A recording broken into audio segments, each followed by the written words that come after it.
Welcome to another episode of Medicare Industry Insider. I'm Jalen Jackson.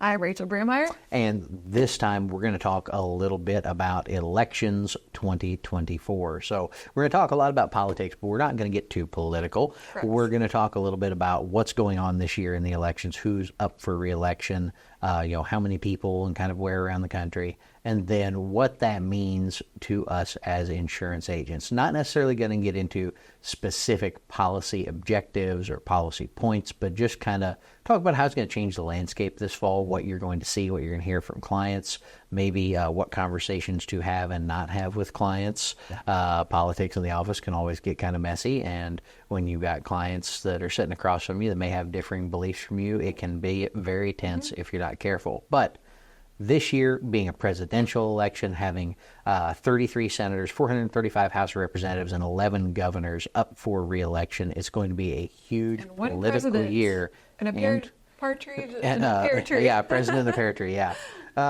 So we've got a lot of elected officials up, and that doesn't even count a lot of your other state offices, state representatives and senators, and even your local and county officials. And don't forget to vote for school board, and everything. So they're all up for election this year. Lots going on.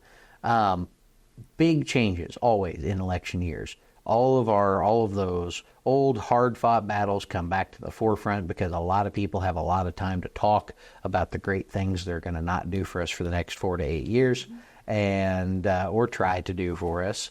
But we're going to get to hear a lot about that going through this fall, and those elections can shift a lot of things at the federal level. A change in the presidency can mean drastically different changes in how regulations work, policy priorities. You'll see a lot of new heads of various regulatory agencies, and that can really shift how we administrate and manage and regulate a lot of industries, particularly our industry here in the insurance and Medicare division. Yeah, elections are coming up in November. So one of the things we've talked about in a previous episode was just marketing in general.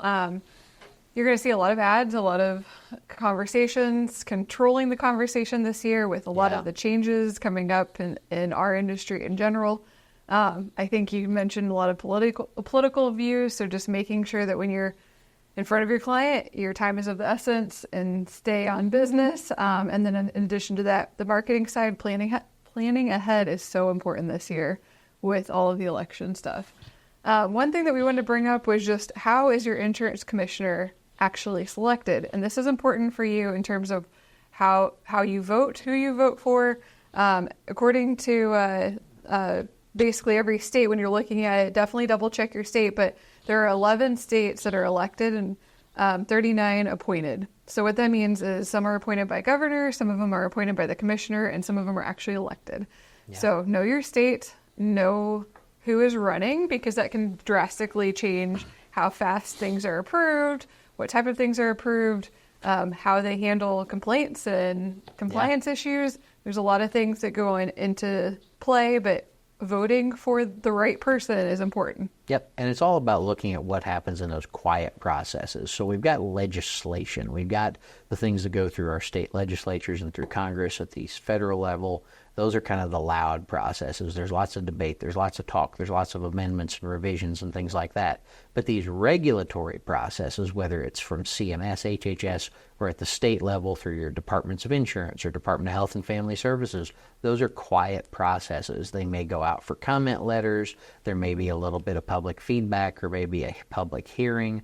But those are pretty quiet processes, and a lot of things can slip under the radar. For example, a lot of these states that have more recently implemented birthday rules, in the vast majority of those states, those have not been a congressional action that created that. Kind of a split mix. Louisiana was congressionally enacted. Oklahoma's was simply a memo put out by the Department of Insurance. So lots of things can be changed from a regulatory standpoint without that super public acknowledgement of what's going on. So things like insurance commissioners, health and senior services, even some of those committees and commissions that your governor or other state elected officials may appoint people to can have a huge impact on how you do business. 100%. There's a lot that goes into play, especially in the Medicare supplement world. The insurance commissioners by state get the power to enact and make changes on. So we just want to bring that up too, that they're all elected or appointed differently. So check your states out. One of the things that we'll go into is some of the main topics affecting your industry that we'll see on this upcoming presidential election. One of them is going to be healthcare coverage costs. 89% of voters have problems paying their health bills. So we're going to continue to see that being a big issue and being a big topic is just healthcare affordability. 28% of U.S. adults went without some form of medical care in 2022 because they could not afford it. So it is going to be a topic of like, what are you doing to fix it? How are we paying for this? And what is your stance on it? Yep, absolutely. I think that's the big thing is all these are problems that are everyday occurrences for a lot of beneficiaries, a lot of our clients.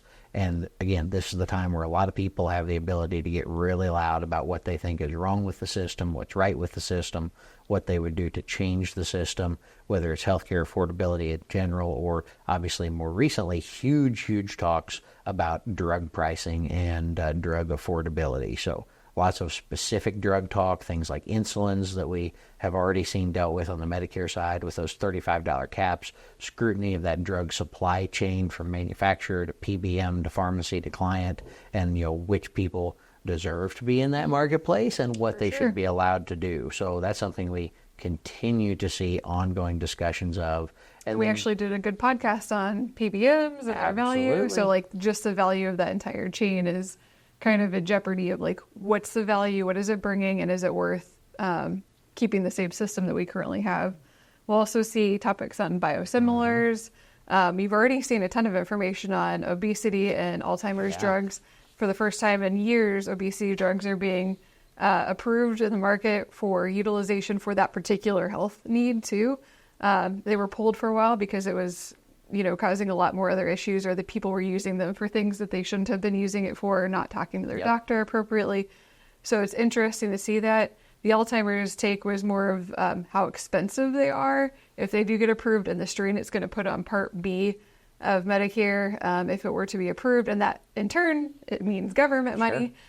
So just talking through that. And then, of course, the big Inflation Reduction Act that we have talked a lot about, but just what does that look like? How does it help people? How does it hurt people? What type of things should we be aware of with that? Absolutely. And then, of course, another one, if you've listened to any of our previous episodes, mental health has come up a lot. So mental and behavioral health is a big priority, whether it's mental health parity laws on the group insurance side, access for workforce, looking at how we can get more pre-deductible coverage of behavioral health for youth and adults. And then just looking at a lot of issues with things like specific mental health issues or specific behavioral health issues like substance abuse, opioid treatment, inpatient and outpatient experience, and looking at just things like physician burnout. 63% of U.S. physicians and clinicians are experiencing burnout. And, a lot of folks, 51% of adults say they have a family member that has experienced a severe mental health crisis. So expect to continue to see policy priorities regarding mental health from both parties as we go through the election. They'll have obviously differing viewpoints on how to fix these issues and what path we should take, but have no doubt it will be a talking point. The other big talking point is Medicare Advantage, and I feel like that's always been a topic, kind of just like, of course, the government is funding these third-party companies to help support this type of coverage. So it's every year, is Medicare Advantage going to get more funding or less funding? This year, we'll probably see an additional funding of Medicare Advantage, or at least talking through like the why it's important. We've obviously policymakers are probably going to demonstrate some of those strengths that Medicare Advantage plans have in the market. 52% of Medicare beneficiaries are enrolled in Medicare Advantage, which is the highest we've ever seen it. We've finally hit that over 50% mark. And it also helps with basically how many employees the government is handling, so they can offload a lot of those extra expenses because there's not that Medicare crossover. But in addition to that, they're looking at superior quality outcomes. So they'll be looking at like hospitalization, if they're getting discharged quickly, if they're seeing a doctor quickly.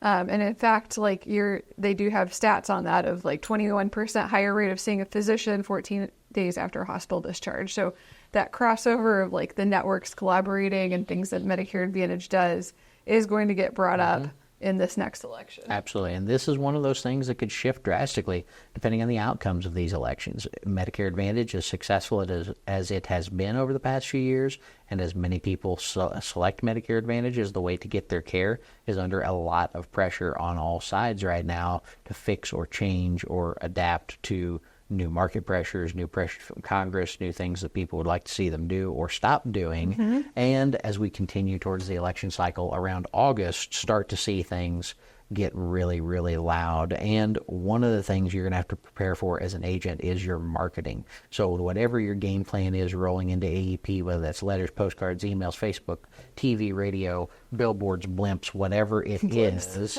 Hot air balloon. Yeah. You're going to have to look at the fact that a lot of media, especially mass media, is going to get more expensive. We even hear from the carriers every year that politics prices them out of a lot of ad slots. So if you're looking at doing TV or radio, that can be even newspaper, that can be really expensive in an election year. See if you can lock those prices in now before politicians start buying up those time slots, and look for things like mail times to slow down, get those letters and postcards out a little earlier than normal. Make sure you're looking at, if you're working with a local print shop or especially a national print shop, they may have those political pieces that they're printing that might slow down or backlog what they're doing. And then again, just getting that plan in place before August, before, we have those final candidates locked in with the primaries, and start that big push to November, and make sure that you got a plan to get in touch with those clients in what's going to be not just a crazy election year, but a crazy year for your industry, as we have discussed in the past. Yeah, I would say in addition, just making sure that you get stuff out earlier rather than later, especially if you're changing any game plans in preparation for all of the changes this year. Getting it out before the noise happens is going to be super important. And the other thing is just know how your vote affects your industry, how it affects your state. Some clients in the past, we've seen this a lot. I don't know if this year will be the kind of same year we've seen, but sometimes he mentioned like the lull right before the election actually happens, where some people may or may not want to make changes based on who is elected. We may or may not see that this year because of the massive amount of changes that are coming up down the industry, and they just want to make sure they're getting in front of you and getting a chance to talk to you. Yeah. So we'll see potentially some people not caring as much. And then just know how your DOI is selected and what that means for your particular state. So I think overall it's just a matter of know what policies are up in the air with some of the major elections and how your vote affects that, but then also know your local governmental changes too and how your vote affects that as well. Absolutely. The state and local level can make such a huge impact on our business for a lot of non-industry policy. Your local government can still set things that make it harder or easier to do business in your community, changing everything from the cost of a business license to taxation rates to any number of things. So paying attention to those local elections can be just as important, especially if you're in a place like here in Boone County, Missouri, where we have an elected board of hospital trustees. Even something like that can drastically affect the quality of care people receive in our community, and it's something to really pay attention to as we go through a year where there are so many changes already and so many people speculating about what changes they might like to make if they win their election. So it's important to know, important to participate. Keep an eye on this throughout the year, and we'll definitely join you again next time on Medicare Industry Insider.